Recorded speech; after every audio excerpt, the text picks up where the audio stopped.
Vamos então conversar com a nossa convidada de hoje. Vou chamar ela aqui para a tela.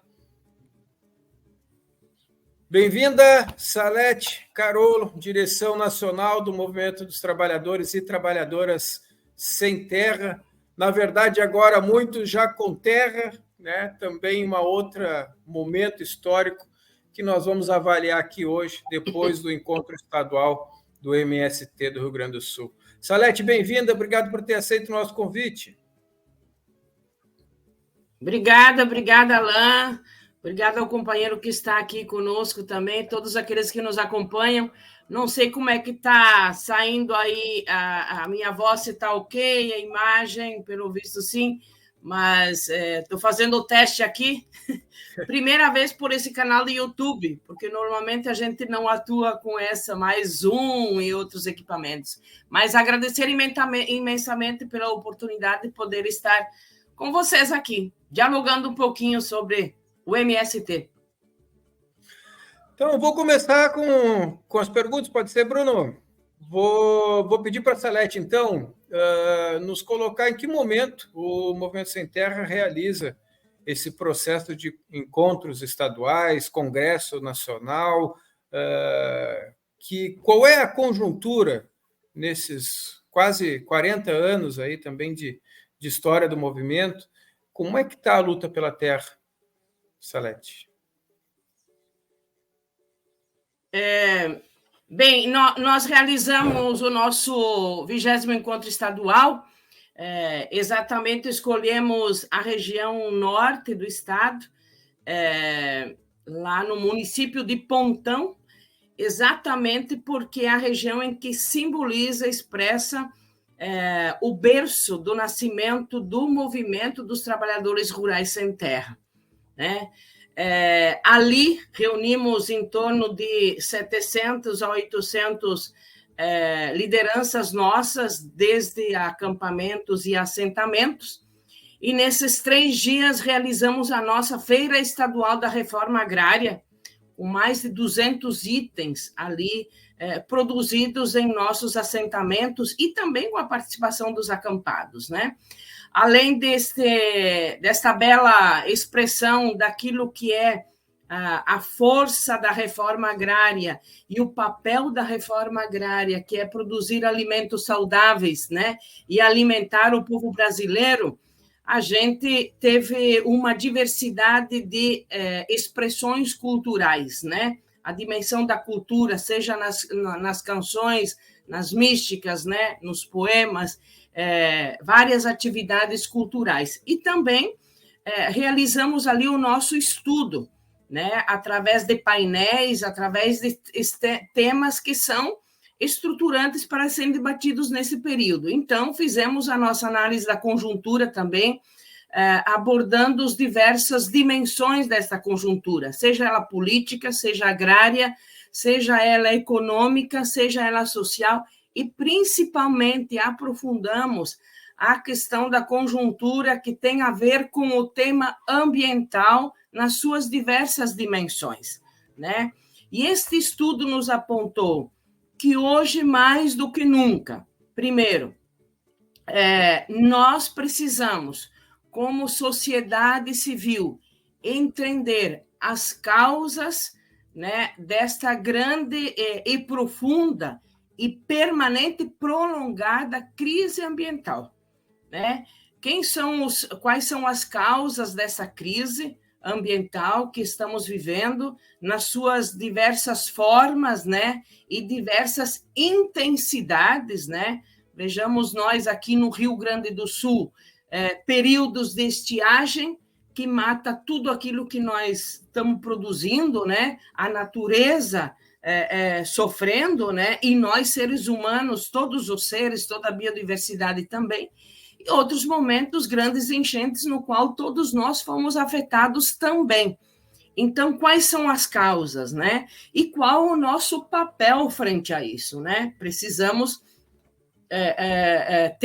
temos tarefas em todas as suas dimensões. Nós precisamos também nos reposicionar como camponeses, mas também como classe, né, diante deste fenômeno do que está acontecendo em relação ao clima. E também em relação à questão agrária, né? Estamos celebrando os 40 anos do MST, como um movimento camponês no Brasil que luta por terra, por reforma agrária e pela transformação da sociedade. E percebemos que hoje a reforma agrária ela é uma das soluções mais eficientes e eficazes no combate à fome, para desenvolver o projeto de agricultura cuja função social é produzir alimentos e alimentos saudáveis. Então, ela se recoloca como uma tarefa mais do que nunca necessária para a gente poder avançar na desconcentração da terra no Brasil e transformar o campo, né? Aplicar a justiça social no campo. Então, é tarefa de nós camponeses, é tarefa do Sem Terra, é tarefa dos governos, né?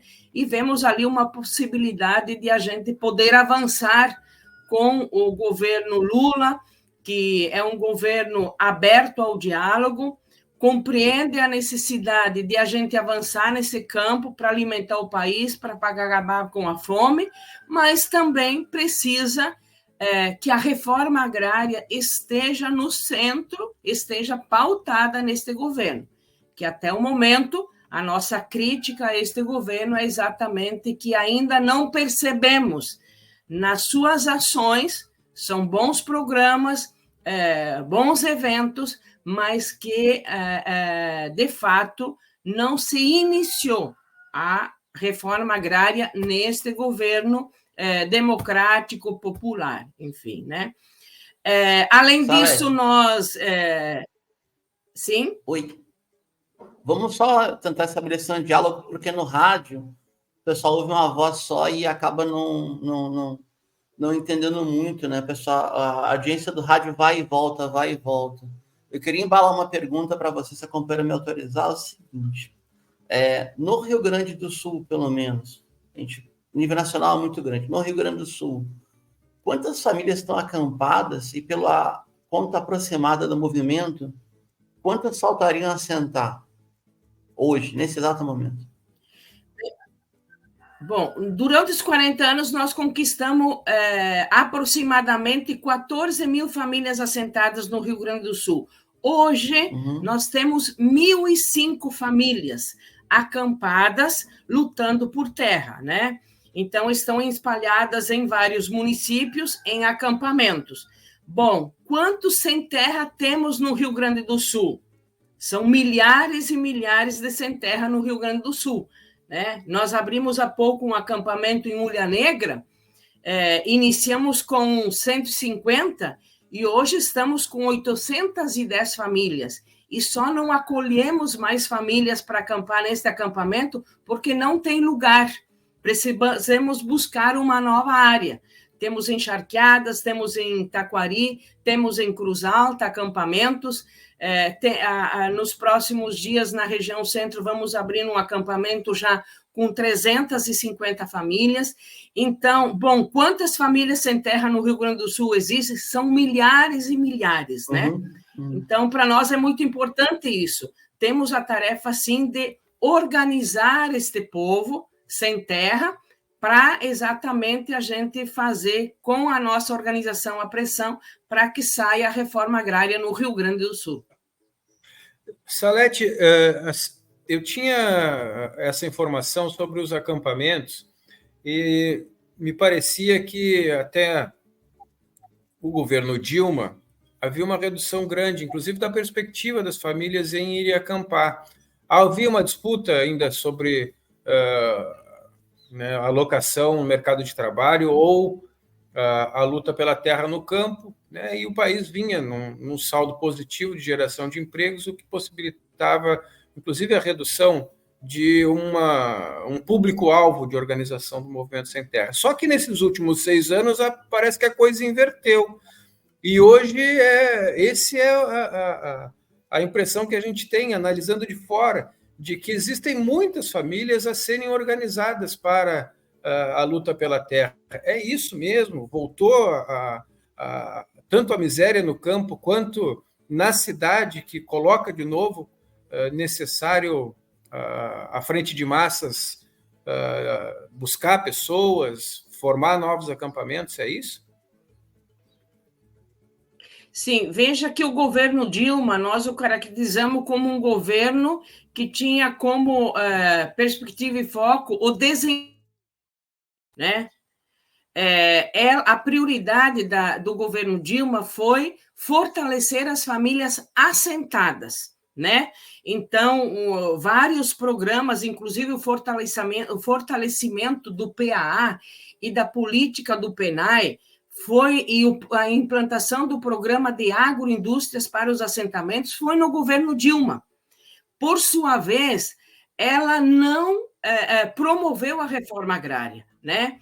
Então, o que acontece? Na ausência de conquistas, há um recuo.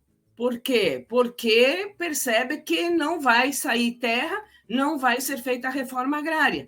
Então, houve um recuo automático por parte das famílias que precisam de terra, né? Vou acampar, não vejo sair terra, nada de desapropriação, então há um recuo automático. Agora, depois vem o golpe no governo Bolsonaro, nós recuamos porque as ameaças foram muito grandes, ameaças de morte, né? Então, nós fizemos o processo de recuo e cada família foi buscar a sua vida de uma maneira para se manter sobrevivendo até esse período. Agora se acende uma proposta com o governo Lula de se retomar a reforma agrária, de desapropriar a terra, né? Então, isso coloca uma nova luz verde, esperançosa, que há possibilidade, sim, de avançarmos. E aqui no Rio Grande do Sul, nós já temos 5 áreas previstas, né? Inclusive um assentamento que acaba de sair, né? De poucas famílias, mas já é uma sinalização que este governo está disposto e vai fazer a reforma agrária. Então, as pessoas criam a motivação e renova a esperança. E aí se coloca em luta. Salete, embalando na pergunta do Alain, agora não tanto de política agrária, mas política agrícola, já tem uma diferença consolidada, ou seja, desde que, por exemplo, o Edgar Preto assumiu a Conab e desde que houve a mudança de governo, já voltou o Programa Nacional de Agricultura Familiar, o PRONAF, já voltou o PENAI, estão adquirindo alimentos as cooperativas da MST, já existe uma certa normalidade, ainda tem muito a ser recuperado do período do golpe e do governo Bolsonaro. Veja, o PENAI já é uma política pública, então, independente do governo, ela se aplica. O que no governo golpista tentaram fazer é entrar com um projeto de lei sobre a não obrigatoriedade dos 30% da alimentação escolar fosse comprada da agricultura familiar. Infelizmente, aliás, felizmente, as escolas, os estados, municípios já nos credenciaram nesse processo. Então, não teve muita incidência em relação a essa postura, a esse comportamento dos golpistas em relação a nós. Agora, então, ela se manteve, né? O PENAI se manteve os contratos, chamadas públicas, e nós ficamos trabalhando nessa perspectiva. Claro que diminuiu o valor, né? Agora, no governo Lula, aumentou o valor per capita. Então, isso também viabiliza a participação melhor e maior também dos agricultores, dos camponeses. Agora, o PAA, ele foi extinto, ele é retomado agora. Então, 2023 foram ajustes, né, que do ponto de vista, na nossa avaliação, não se justifica não ter saído nenhum PENAI, nenhum PAA, aliás.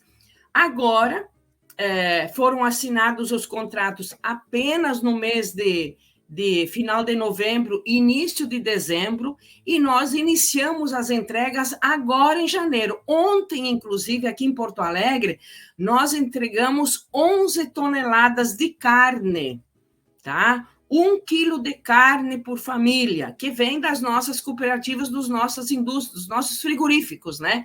E mais toda a parte de legumes. Então, foi uma semana, está sendo uma semana muito intensa de entrega dos PAA. Aqui na região metropolitana de Porto Alegre, aí tem Pelotas, aí a gente organizou de acordo com cada grande região, e as nossas cooperativas todas, sem exceção, elas ingressaram também neste programa. E dizer assim, ó, ele é lento, nós estamos insatisfeitos com a forma, é muito demorado, né? Teria que ter um aceleramento maior, né? Veja, nós apresentamos projetos para 1 bi e 100 milhões. A Conab tinha apenas 250 milhões. O orçamento da Conab para 2024 não chega a 350 milhões de reais. Então, não é nada, dá para um projeto. Então, veja, a batalha de, além de nós manter vivo o programa, né, contribuindo, participando, né, nós precisamos também fazer uma força de pressionar o governo para colocar o orçamento, para que, de fato, aconteça o programa na sua maior eficiência e eficácia e seja um programa, de fato, estruturante para alimentar o povo brasileiro. Salete, você falou de uma perspectiva de 5 novas áreas no Rio Grande do Sul. Eu, particularmente, pesquiso a cada programa nosso aqui, né, Bruno, que trata da questão agrária, no site do INCRA, sobre os editais para assentamento ou cadastramento de famílias, e o site se permanece sem modificações desde 2022, pelo menos, para o Rio Grande do Sul. Como é que se confirma isso? De fato, o governo vai operar assentamentos, vai cadastrar famílias, vai abrir o processo de assentamento dessas famílias acampadas, na perspectiva de vocês? E uma segunda pergunta, em relação à economia, o tamanho da participação do Movimento Sem Terra na economia, a gente já consegue perceber, a partir dos negócios que são fechados aí com as cooperativas, qual o tamanho desse impacto da reforma agrária na economia do Estado? Bem, em relação ao sistema, aos sites institucionais, melhor nem acompanhar, porque toda vez que vai fazer alguma coisa, por exemplo, inserir no sistema, hoje, nossas famílias acampadas, todas estão cadastradas já. Em 60 dias, todas foram cadastradas, por decisão do INCRA do Rio Grande do Sul. Liberação do INCRA Nacional e aqui. Primeira cesta básica em todos os acampamentos no Rio Grande do Sul, receberam na semana passada. Então, isso não aparece no site, né? Primeira área de retomada dos assentamentos, no assentamento Rubira, no município de Piratini. Isso não aparece porque há problemas de sistema, enfim, ali que eles não conseguem atualizar. Mas está acontecendo, né? O Rio Grande do Sul, pelo menos, todas as famílias acampadas, cesta básica para as famílias acampadas, já é um indicador muito positivo para nós, né? Por quê? Porque o governo está fazendo devagarinho, mas está fazendo a sua parte, e claro que nós também, já o fato de ter as famílias acampadas é uma forma de pressionar, porque as evidências estão ali que precisa. Em relação à dimensão econômica, eu diria assim, não sei qual é o impacto hoje na economia do Estado, né?